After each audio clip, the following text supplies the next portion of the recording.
Healthcare is another of many topics that filmmaker Michael Moore has tackled. Michael Moore, thanks for staying with us from New York tonight. Michael, do you like my wardrobe change? Yeah, very good, very good. In the 2007 documentary you did, Sicko, yeah, you went to great lengths to show what American health insurance companies will do when you actually, as a customer and a patient, when you actually start costing them money. Well, they're supposed to. This doesn't surprise you at all. Oh, no. Go ahead. No, in fact, they're supposed to do it. They're legally required. They have a fiduciary responsibility, according to our laws, to maximize profits for their shareholders. So they are legally required to do whatever they can do to make as much money as possible for their shareholders. Well, the way you make money with an insurance company is, if you're an insurance company, you try to pay out as few claims as possible. And so they have entire departments dedicated to finding any loophole or anything they can do. And this is one of the sickest stories, because they literally developed a software program that would specifically flag any woman who's diagnosed with breast cancer or any problem. It could be breast cancer.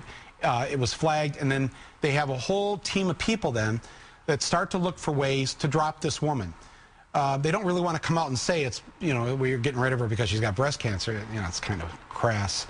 So they go about looking for some mistake she made in her application form, maybe a pre-existing condition that she had that she didn't report, something like that. That's what they do. They're in the business to make money. That's how they make their money, and that won't change, even very much under this new health care bill, because, as you said, there's no real enforcement power and there's no real fine. Last time I was here, I pointed out to you that if the insurance company is caught denying somebody because of a pre-existing condition or throwing them off the rolls because they get sick, their fine, according to this new law, is $100 a day.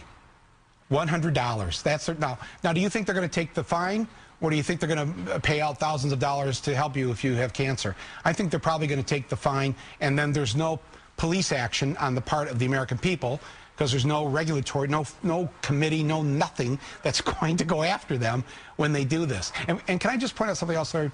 The $100 a day thing, if you have a copy of the health care bill, you can't find that in the bill. It's so hidden, the way they put it in there. I mean, my team of researchers spent a couple weeks on it, and they found where this actually is going to be just $100 a day, but it's not there. It's hidden. And in fact, if anybody's watching this, if you want to just get the bill online, see if you can find where that is. If you can actually find it and break the code of this bill, send me a thing on Twitter, and I'll send you. I'll come over and wash your car. Okay, bloggers, Michael's giving you your assignment for the night. Michael, to go back to your original point, I think it's the crucial point here. The insurance company is doing what it is supposed to do in a capitalist system. This is where we have to cross-cut between your movie Sicko and capitalism. And I have always felt that we shouldn't be putting insurance companies in this position. We shouldn't have people sitting in those cubicles out there in the Midwest in these different office towers trying to cut people out of their health insurance, because the government should be the first provider of this kind of service in these kinds of situations. This is the argument for single-payer health care. This is the argument for Medicare for all, is that the insurance companies are indeed doing exactly what they're supposed to do, and the new law leaves the insurance companies in place to continue to do it. I think that 100 or 200 years from now, when historians or anthropologists dig us up, they're not going to understand why we allowed companies to make a profit off someone who got sick. They're not going to understand. They're going to how cruel were these people? And they were like the richest country on earth at the time, and they allowed some of their people to make a profit off others when they fell ill.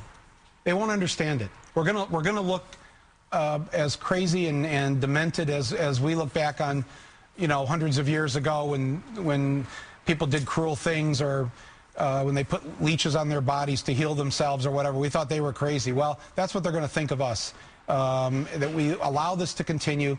Here's how President Obama can fix this. And everybody watching this should write to their member of Congress or senator and to President Obama and say, look, you do have the authority to write the regulations, to actually write how this health care bill is enforced, and he can do, and believe me, if you remember, George W. Bush did this quite often. He can write and do executive orders to issue some of the regulations that need to put some real teeth into the health care bill so that the WellPointes and these other insurance companies aren't able to punish you because you come down with breast cancer. I mean, it's up to our president and our Congress at this point to rectify this.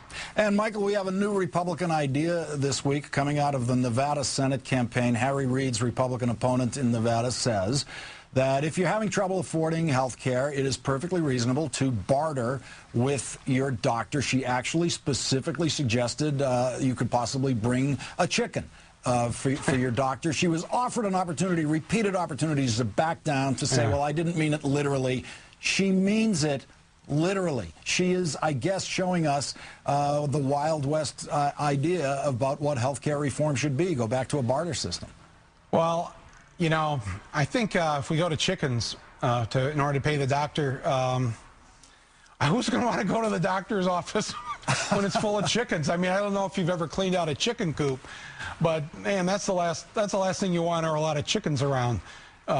So this actually, Larry, proves something very fundamental about our two parties. Say what you want about the Democrats. They're a bunch of wimps. They don't have the courage of their convictions. Yes, they could be bought by big corporations and lobbyists too, just like the Republicans. But the one thing that they're not, the Democrats, the one thing that they're not is completely crazy. The ideas like this just make you want to go, what has happened? I mean, I used to know really nice, smart, good Republicans. What has happened? This is so ultimately bizarre, and I just hope they keep coming up with more ideas like that so the American people are reminded just how bad we had it for those 8 years in the first part of this decade. And we certainly don't want to go back to that. And now we know what Harry Reid has really been up against in Nevada, which to my eye makes his work this year all the more heroic in trying to push forward something that in his state was never popular, and in his state, a state where you can get away with, apparently at this point, political statements like bring a chicken to your doctor to pay for your medical bill. Yeah, I don't know what to say. The last thing you want to do is actually have to barter with your doctor. I mean, imagine this. You're going in for a really important operation, and you have to, like, you're going to bargain him down, and let's say you get a good deal. How's he going to feel going into the operating room? You know, I want that guy to be really happy. I don't want to have gone through some serious negotiation with him, or to have filled up his office with a bunch of chickens. Documentary filmmaker Michael Moore and friend of Countdown, thank you very much for co-hosting the first half of the show tonight, Michael. Thank you very much, Larry, for having me on. Appreciate it.